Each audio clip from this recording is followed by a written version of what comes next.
Salama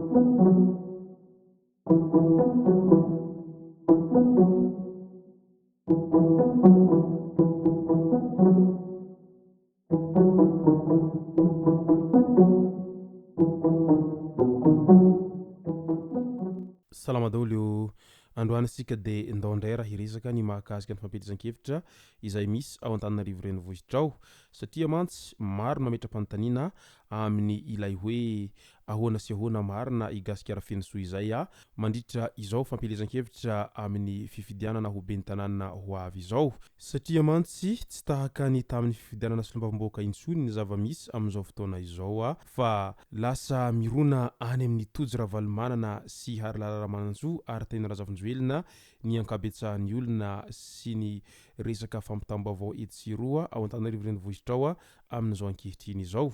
ka ny pitsopitso ny mahakasika an'izay no fakafakaina amintsika atao anatin'ity vidéo ity ka manasantsika rehetra anaraka an'ity vidéo ity hatramin'ny farany azadino ny milaiky ny vidéo antsika ary tsarovy hatrany ny miabone amin'ny chaîne antsika mba ahafahanareo manaraka tsy tahapaka ny vidéo zay lefa isan'andro eto tsy ampendrela moa isika fa avy hatrany tonga dia vavany ndao ary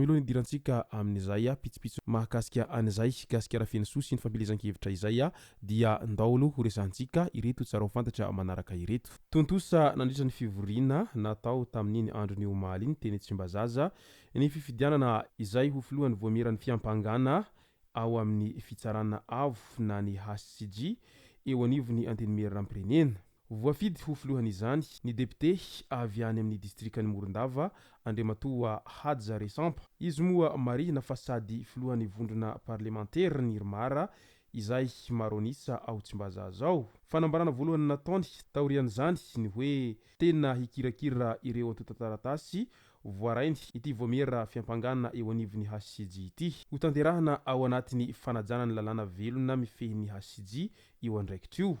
Ho iatrany Andriamatoa Hadja Resampa namafisiny fa misy mikambana 520 ao anatin'ny voamera ary tsy maintsy hisy ny fampiresahana mialohan'ny handraisana fanapahan-kevitra. Ankoatra io dia natao ihany koa ny fifidianana ireo solotena efatra avy amin'ny antenimieram-pirenena ao anatin'ny HCG. Ny député avy any Mahabo sy ny député avy any Manakara no lany ho tompo-toerana raha ny député avy any Farafangana sy ny député avy any Lalangina no mpisolo-toerana. Ka noho izay dia miarahaby azy amin'izao andraikitra lehibe izay ho sahanin'izao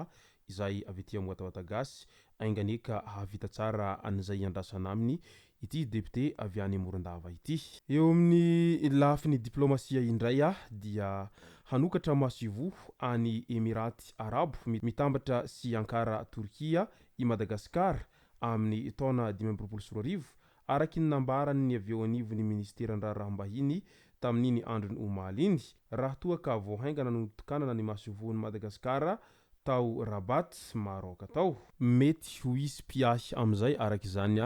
ireo malagasy izay monina sy miasa any amin'ireo tany arabo manomboka amin'izao raha vantany voatafatsangana izay masivoan'ny Madagascar any amin'izay Emiraty Arabo sy Turkia izay any analalava indray soflira prinsia voka ny nalalava tiako sady tia hiaraka hifanohana sy hifanampy ary hifampitsinjo isika ho izy hatrany. Ataontsika mangarahara ny fitantanana ny volany siady izay tantany ny solombavambahoaka hoentina hampandrosoana ny distriktany Analalava. Ampahany amin'izany ireo fanomezana hitantsika ireo toy ny jiro lampadaire anaty baoritra maromaro, ny finday manaraka ny toetrandro ho zaraina ho any sefokotany mba hampitana ny vaovao ara-potoana raha sendra misy tranga na misy zavatra ilaina maika,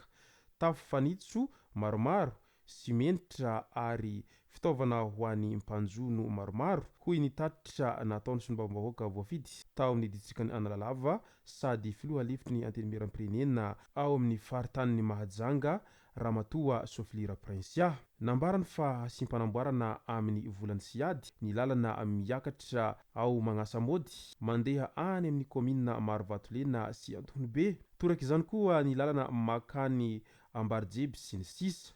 No amafisiny fa 4 Jona 2024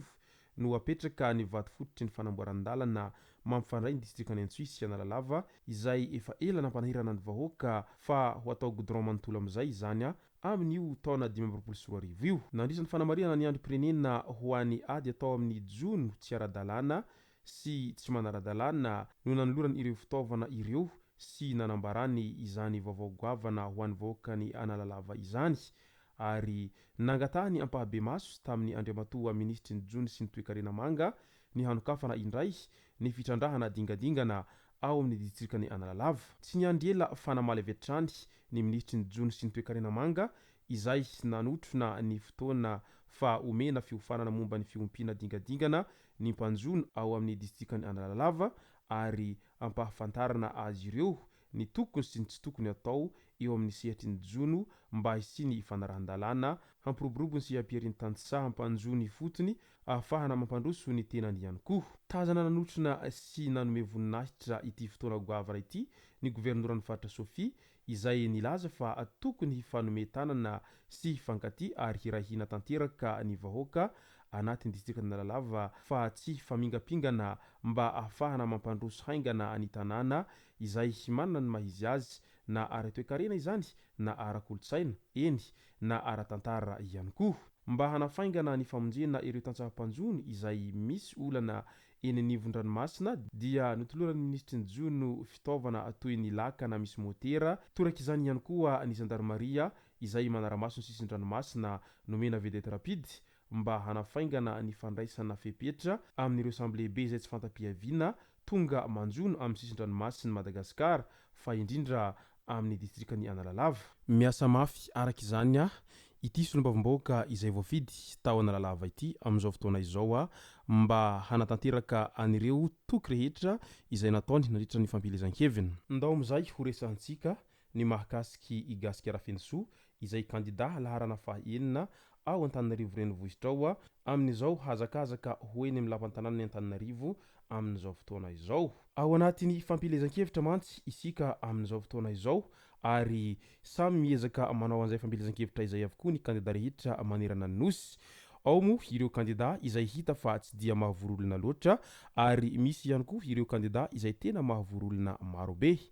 Isany ireo kandida izay azo lazaina fa mahery ao Antananarivo renivohitra ao raha izany Gascar Fenosoa izany amin'izao fotoana izao satria hita fa maro dia maro ireo mpanaradia azy amin'izao ankatoko ny fampilezan-kevitra izao. Manoloana an'izay rehetra izay moa dia maro ny resaka mandeha hetsiro amin'ilay hoe mety mbola ho lany ho be ny tanàna ao Antananarivo ve i Gascar Fenosoa raha ny toe-java-misy amin'izao sa ahoana no mety ho fandehany satria mantsy hita fa maro ireo kandida matanjaka ao Antananarivo renivohitra ao amin'izao fifidianana ho be ny tanàna izao raha tsy hilaza isika afa-tsy hitody ravalimanana izay avy amin'ny antoko-timo eo ihany koa Harilalana Ramanantsoa izay natolotry ny Irmara sy Tahina Razafinjoelina izay avy ao anatiny antoko-tia Tanindrazana izay samy ahitana an'izany taratra hirijika izany ao Antananarivo renivohitra ao amin'izao fotoana izao. Ka noho izay dia manano sarotra ihany ny hanaovana tombatombana amin'izay mety ho lany ho be ny tanàna ao Antananarivo renivohitra ao